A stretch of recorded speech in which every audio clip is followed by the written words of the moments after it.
આવ્યા હતા અને આવીને ગારું બોલવા માંડ્યા. મને કે દુકાન બંધ કરી દો કે. તો મેં કીધું કેમ દુકાન બંધ કરું? તો કે તને ખબર નથી પડતી કે દુકાન બંધ કરવાની? મેં કીધું ના, અમે તમે કહો તો કરી દેશું કીધું દુકાન બંધ. પછી મારો છોકરો જીત છે ને એને કહે કે તારી આગળ હું 30,000 માગું છું. તો મેં કીધું કે અમે તો વહીવટ કરી નાખ્યો છે, તો અમારી આગળ છે ને 30,000 રૂપિયા તમે માગો છો? તો કે પૂછી જો તારા છોકરાને કે. તો પછી કે નિખિલ આગળ માગું છું. તો મેં કીધું તમે નિખિલ આગળ જાઓ કીધું. તો કે નિખિલને તમે ફોન કરીને બોલાવો. કે હું નથી બોલાવવાનો. મેં તો અમારી પાસે તો કાંઈ નંબર છે નહીં, તો અમે કેવી રીતના ફોન કરીને બોલાવી? પછી એનો ભાઈ અહીંયા આવી અને એને લઈ ગયો અને પછી અહીંયાથી આમ લઈ ગયો પરાણે અને પછી ગાડીમાં બેસાડીને એક ભાગ ઓલી ગાડી હકાવીને તો પછી ગાડી ઉપર એક ભાઈ ઉપર ગાડી ચડાવી દીધી ને ત્યાં થોડીક વાર થઈને ત્યાં પોલીસવાળા આવી ગયા. આનું બીજું કાંઈ નહીં, ત્રીજી વાર આવું કર્યું છે. તે પહેલાં થોડાક દિવસ 6 મહિના પહેલાં કર્યું હતું, હમણાં 15 દિવસ પહેલાં કર્યું હતું ને વળી આજે કર્યું. આજે કેટલી દુકાનો બંધ કરી નાખી ખબર છે? શાક માર્કેટ, બીજું એક શોપિંગ છે એ આખું, અને પછી છેલ્લી દુકાન અમારી હતી. અને મારી યારે ધડ કરવા માંડ્યો એની કાર્યવાહી થવી જોઈએ. બીજી વાર આવું કોઈ ક્યારેય ન કરે ને ગામમાં વરઘોડો નહીં કરવો જોઈએ.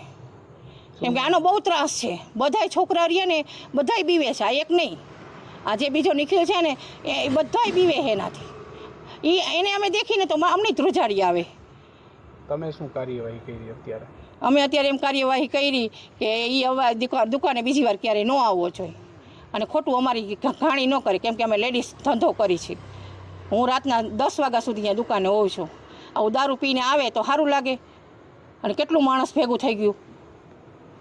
શું નામ તમારું? મયુરીબેન દિલીપભાઈ રૂપાલા. રોલ. શું નામ તમારું? નિખિલ અશોકભાઈ વામજા. આજે તમે ફરિયાદ નોંધાવી છે, શું કારણ? બનાવની તો મને કાંઈ ખબર જ નહોતી. હું તો ઘરે હતો. મને કુળદેવી બેકરીએથી ફોન આવ્યો કે આવી રીતના અમે પૈસા આપી દીધેલા છતાં હોવાથી મારી પાસેથી માગે વારંવાર ધમકી દે. 3 મહિના પહેલાં મને બહુ માર્યો હતો.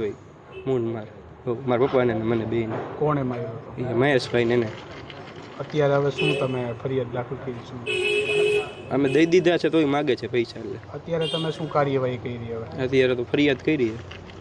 કોના વિરુદ્ધ? એ મહેશભાઈને જગદીશભાઈ બે.